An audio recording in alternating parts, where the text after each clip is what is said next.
इस सेवक के लिए क्या आज्ञा है स्वामी परमेश्वर?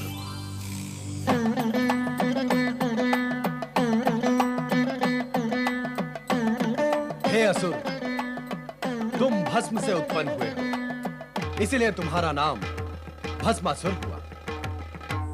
तुम हमारे लिए नित्य नवीन भस्म लाने के लिए उत्पन्न हुए। अवश्य स्वामी परमेश्वर, अवश्य।